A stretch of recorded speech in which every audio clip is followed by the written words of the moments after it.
আজকে ঘরে রান্নার কিছু নাই, কিরানমো হইয়ে চিনতে হরতে হরতে চলে গেলাম ফ্রিজের ধারে। ও মা যাইয়ে দেয় ফ্রিজের মধ্যে এক ফোঁটা একটু মাংস আছে, হ্যাঁ গরুর গোস্ত, বুঝছেন। আর কি হরমু চিনতে হরে এই গরুর গোস্ত মই খামু না মোর জামাইরে দেবো না মোর মাইয়েরে দেবো, এত মোর একলারই লাগে। যাই হোক এই চিনতে হরতে হরতে চলে গেলাম জামাইয়ের ধারে। জামাইরে কই ও জামাই চিন্তা করছি ঘরে আতর চাউল আছে, এই দিকে একটু খিচুড়ি রান্নু সবাই যেন একটু খাইতেরি।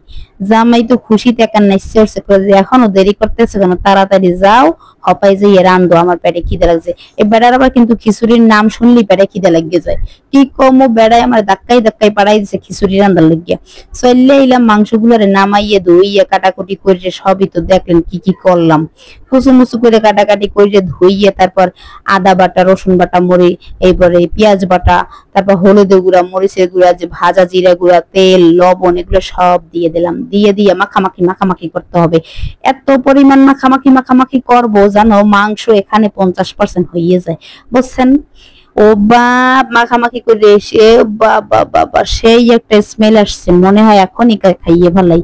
যাই হোক মাখামাখি করে এরপর কিছু পেঁয়াজ আবার ভাইজে নিয়ে আসছি, সেইগুলারে দিয়ে দিলাম। ও বাপ আরো একটা সুন্দর একটা স্মেল চলে আসছে। এরপর বসাই দিলাম, চুলায় কম আছে, একদম মিডিয়াম টু লো আছে বসাই দেবো। বসাই দিয়ে মাংসটারে কষাবো ভালো করে। ওইদিকে চলে গেলাম মাংস যতক্ষণে হয় ততক্ষণে চাউলের কাছে। চালগুলোর একটু বাছাবাছি করে নিলাম। তার সাথে মোর ঘরে তো মুগ ডাল নেই, কি হর মোবাই মুগ ডালের জায়গায় আমি মসুরি ডাল অ্যাড করে দিলাম। এরকম মোর মতো ছোট ছোট খোসা বুদ্ধি কার কার আছে কমেন্টে জানাইবেন। এইবার যে কালে মুগ ডাল না আসলে মসুরি ডাল যখন দিয়ে দিছি তখন একটু ভালো করে ধুয়ে লইলাম। ধুইয়া ফ্রেশ করে লইয়া চলে গেলাম আবার মাংসের দ্বারে। মাংস কি করতেছে হেঁটে দেখার লিগে। ও মা মাংস চাইতে একবারে মিডিয়াম সেদ্ধ হয়ে গেছে। তখন আগে থেকে কাটতে রাখা কিছু আলু আছে এগুলোর আবার এই মাংসের মধ্যে দিয়ে দিছি, আবার সিদ্ধ হওয়ার লেগে। যখন এগুলো সিদ্ধ হয়ে যাবে এগুলো নামাইয়ে রাখা, এরপর একটা কড়াই বসাই দেবো, তেল দেবো, পেঁয়াজ দেবো, গরম মশলা এগুলো একটু ভাজাভাজি করে নেবো। এরপরে আগে থেকে ধোয়া চাল ডাল এগুলো সব দিয়ে দিয়ে আবার একটু ভালো করে ভাজাভাজি করবো। এত ভাজাভাজি করবো যেন মাংস একেবারে থুকু ভুলেই গেছে, চাউল আর ডাল যেন একটা ব্রাউন কালার হয়ে যায়।